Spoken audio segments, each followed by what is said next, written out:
ሰላምና ጤና ለእናንተ ይሁን ውድ የቻናሌ ቤተሰቦች። ዛሬ በብዙዎቻችን ቤት ውስጥ ስለሚገኝ ነገር ግን ጥቅሙን አቅልለን ስለምናየው አንድ ድንቅ የተፈጥሮ መፍትሄ እናወራለን።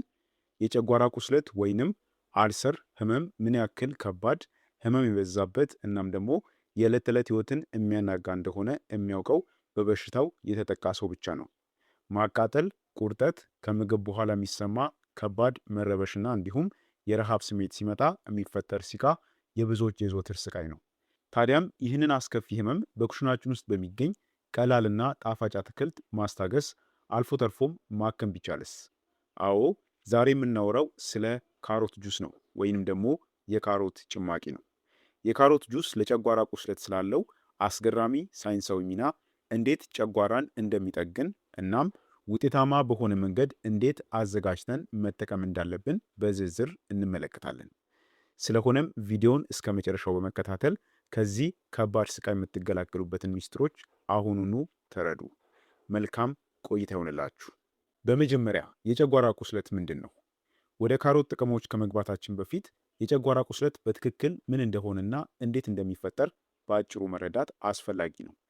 የሰውነታችን ጨጓራ ምግቦችን ለመፍጨት የሚያስችል በጣም ጠንካራ አሲድን ያመነጫል። ይህም አሲድ የጨጓራችንን ግድግዳ እንዳይጎዳው በተፈጥሮ ሙከስ ሌየር የተባለ የሚከላከል ስስ የሆነ ሽፋን አለ። ነገር ግን በተለያዩ ምክንያቶች ለምሳሌ በጨጓራ ባክቴሪያ ኢንፌክሽን ወይንም ደግሞ እንደ ዳይክሎፊናክና አዩፕሮፊን ያሉ የህመም ማስታገሻ መድኃኒቶችን ከመጠን በላይ በመውሰድ እንዲሁም ደግሞ በከባድ ጭንቀት ምክንያትም ይህ የጨጓራ መከላከያ ሽፋን መሸርሸር ይጀምራል። ሽፋኑ ሲሳሳ አሲዱ ቀጥታ የጨጓራውን ግድግዳ ያቆስለዋል ማለት ነው። ይህንንም የቆሰለ ክፍል ነው እንግዲህ የጨጓራ አልሰር ወይም ደግሞ የጨጓራ ቁስለት የምንለው። ታዲያ ካሮት እዚህ ቦታ ላይ እንዴት ነው ስራውን የሚጀምረው? ካሮት ለጨጓራ ቁስለት ያለውን ሳይንሳዊ ሚና ደግሞ አሁን እንይ። ካሮት ለጨጓራ ህመምተኞች እንደ አስማት የሚሰራበት ዋናው ምክንያት በውስጡ በከፍተኛ መጠን የያዛቸው ንጥረ ነገሮች ናቸው። በመጀመሪያ ደረጃ ካሮት በቤታ ካሮቲን እጅግ የበለጸገ ነው። ቤታ ካሮቲን ወደ ሰውነታችን ሲገባ ወደ ቫይታሚን ኤ ይቀየራል። ቫይታሚን ኤ ደግሞ በሰውነታችን ውስጥ ያሉ የተሸረሸሩ ወይንም የቆሰሉ የውስጥ አካላት ሽፋኖችን መልሶ የመጠገንና የመገንባት እጅግ አስደናቂ አቅም አለው።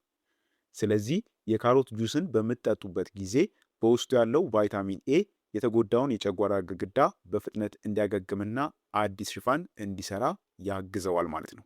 በሁለተኛ ደረጃ ካሮት የተፈጥሮ አልካላይን ባህሪ ያለው፣ ይህ ማለት የቤዝ ባህሪ ያለው ማለት ነው። የጨጓራ ቁስለት የሚቀሰቀሰው አሲድ በሚበዛበት ጊዜ በመሆኑ የካሮትን ጭማቂ መጠጣት በጨጓራ ውስጥ ያለውን ከባድ አሲድን ኒውትራላይዝ ማድረግ ወይንም የማቀዝቀዝ ከፍተኛ ሚና ይጫወታል ማለት ነው። ይህም ጁሱን በጠጣችሁ በጥቂት ደቂቃዎች ውስጥ የማቃጠል ስሜቱ እንዲጠፋ ያደርግላችኋል ማለት ነው። በተጨማሪም ካሮት በውስጡ ባዮፍላቭኖይድስ እና እንዲሁም ደግሞ በርካታ አንቲኦክሲደንቶችንም ይዟል። እነዚህ ንጥረ ነገሮች በጨጓራ ግድግዳ ላይ የሚፈጠሩ ቁስለቶችን እናም እብጠቶችንና ብግነቶችን በመቀነስ ህመሙ ሳይባባስ በፍጥነት እንዲድን ሁኔታዎችን ያመቻቻሉ ማለት ነው። ስለዚህ በእነዚህ ዋነኛ እንዲሁም አበይት ምክንያቶች ካሮት ለጨጓራችን ቁስለት ሳይንሳዊ የሆነ እጅግ ጠቀሜታን ይሰጣል ማለት ነው። ስለዚህ ጥቅሙን ካየን ለጨጓራ ተስማሚ የሆነ የካሮት ጁስን እንዴት ማዘጋጀት እንችላለን የሚለውን ደግሞ አሁን እንይ። አሁን ደግሞ የካሮትን ጁስ ለጨጓራ ቁስለት መፍትሄ እንዲሆን እንዴት አድርገን ማዘጋጀት እንዳለብን እንመለከታለን ማለት ነው።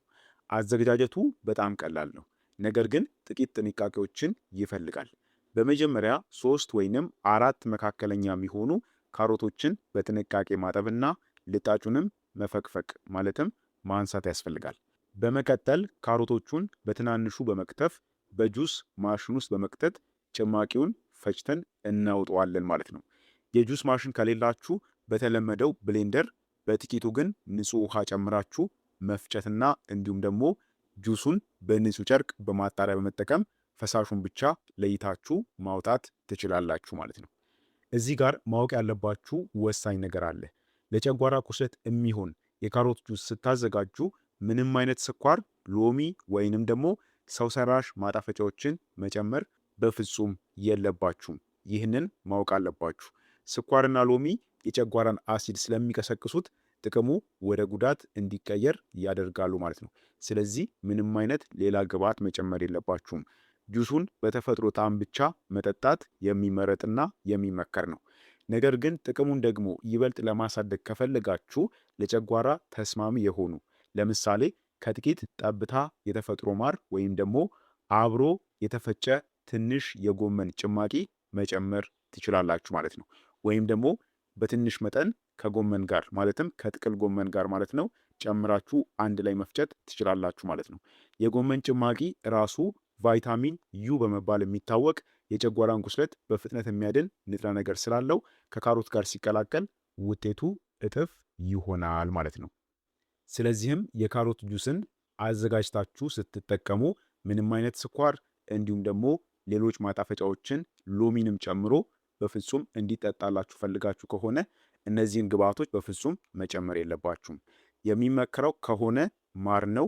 ካልሆነ ደግሞ ከጥቅል ጎመን ጋር ማለትም ከተገኘ የጥቅል ጎመንን ጁስ አቀላቅላችሁ አንድ ላይ ማዘጋጀት ትችላላችሁ። ወይም ደግሞ ከጥቅል ጎመን ጋር በትንሹ አቀላቅላችሁ መፍጨት ትችላላችሁ ማለት ነው። ከነዚህ ውጪ ምንም አይነት ግብዓት የሚያስፈልግ አይሆንም ማለት ነው። ንጹሑኑ የተፈጥሮን የካሮት ጭማቂን ወይም ደግሞ የካሮት ጁስን እንድትጠጡ ይመከራል ማለት ነው። አሁን ደግሞ ወደ አጠቃቀሙ እንሄዳለን። ይህንን የተፈጥሮ መድኃኒት መቼና እንዴት መጠጣት አለብን? ለከፍተኛ ውጤት የካሮት ጁስን በባዶ ሆድ መጠጣት ተመራጭ ነው። በጠዋት ከቁርስ በፊት ከግማሽ እስከ 1 ብርጭቆ የካሮት ጁስ መጠጣት የቫይታሚን ኤ እናም ደግሞ የአልካላይን ንጥረ ነገሮች በቀጥታ ከቁስሉ ጋር እንዲገናኙና ስራቸውን እንዲሰሩ ይረዳቸዋል። ስለዚህ በባዶ ሆድ ብትጠጡት የሚመከር ነው። በተጨማሪም ደግሞ ከምሳ ወይም ደግሞ ከእራት በፊት ከ30 ደቂቃዎች ቀድሞ መጠጣት ምግብ በምትበሉበት ጊዜ የጨጓራ አሲድ እንዳይበዛና ህመምም እንዳይቀሰቀስ ይከላከላል ማለት ነው። ምሳ ከመብላታችሁ በፊት ወይም ደግሞ እራት ከመብላታችሁ ከ30 ደቂቃ በፊትም መጠጣት ትችላላችሁ። ተመራጩ የሚባለው ግን ጠዋት በባዶ ሆድ ቢሆን ነው ማለት ነው። ይህንን ልምድ ቢያንስ ለ2 ወይም ደግሞ ለ3 ሳምንታት በተከታታይ ማድረግ በጨጓራችሁ ጤንነት ላይ አስገራሚ የሆነ ለውጥን ያመጣላችኋል ማለት ነው። አሁን ደግሞ ሊደረጉ የሚገቡ ተጨማሪ ጥንቃቄዎችንና አስፈላጊ መመሪያዎችን ደግሞ ልንገራችሁ። የካሮት ጁስ እጅግ በጣም ጠቃሚ ቢሆንም የጨጓራ ቁስለትን ሙሉ በሙሉ ለማጥፋት የኑሮ ዘይቤያችንና እንዲሁም ደግሞ አመጋገባችንንም ማስተካከል ያስፈልጋል። የካሮት ጁስ እየጠጣችሁ በጣም ቅመም የበዛባቸው ምግቦች፣ ቃሪያን፣ ኮምጣጤን፣ በዘይት የተጠበሱ ምግቦችን፣ ቡናን፣ አልኮልን የምትጠቀሙ ከሆነ ቁስሉ ወይም ደግሞ ቁስለቱ ሊድን አይችልም። ስለዚህ እነዚህን አሲድ ቀስቃሽ ምግቦችን ማስወገድ የግድ ይላችኋል ማለት ነው። በተጨማሪም በአንድ ጊዜ ብዙ ምግብ ከመመገብ ይልቅ በትንሽ በትንሹ ከፋፍሎ በቀን 4 ወይም ደግሞ 5 ጊዜ መመገብ ጨጓራችንን ከመጠን በላይ አሲድ እንዳያመነጭ ይረዳዋል ማለት ነው። በቂ ውሃ መጠጣትና እንዲሁም ጭንቀትን መቀነስም ለጨጓራ ወሳኝ ነገሮች ናቸው ማለት ነው። ስለዚህ ከዚህ ከተፈጥሮ መድኃኒት ከሆነ ጁስ ጋር እነዚህንም የቤት ውስጥ ጥንቃቄዎችና የአኗኗር ዘይቤ ልምዶችን ማስተካከል ያስፈልጋል ማለት ነው። በአጠቃላይ ተፈጥሮ ለሁሉም ነገር መፍትሄ አላት። ካሮት ደግሞ ከነዚህ መፍትሄዎች መካከል አንዱ ነው። ይህንን ቀላል ርካሽና ምንም አይነት የጎንዮሽ ጉዳት የሌለውን የተፈጥሮ ጭማቂ በመጠቀም ጨጓራችሁን መታደግ ትችላላችሁ። ይሁን እንጂ አንድ ትልቅ ማሳሰቢያ እነግራችኋለሁ። የጨጓራ ቁስለታችሁ በጣም ከባድ ከሆነ፣ የደም ማስመለስ ካለ ወይም ደግሞ ጥቁር ሰገራ መውጣት ካለ ይህ የሚያሳየው ቁስለቱ እየደማ መሆኑን ስለሆነ አስቸኳይ ሕክምና እርዳታ እንዲሁም ደግሞ የሐኪም ክትትል ማድረግ ያስፈልጋችኋል ማለት ነው። በተረፈ ግን ለተለመደው የጨጓራ ህመምና ማቃጠል የካሮት ጁስን ዛሬውኑ መጀመር ትችላላችሁ። የዛሬው ቪዲዮአችን ይህን ይመስል ነበር። መረጃው ጠቃሚ ሆኖ ካገኛችሁት ላይክ እንዲሁም ደግሞ ለሌሎችም እንዲደርስ ሼር ማድረጋችሁን አትርሱ። ለቻናሌም አዲስ ከሆናችሁ ሰብስክራይብ እያደረጋችሁ ቤተሰብ ሁኑ። በቀጣይ በሌላ አስተማሪ በሆነ የጤና ትምህርት እስከምንገናኝ በጤና ቆዩልኝ። ቸር ሰንብቱ።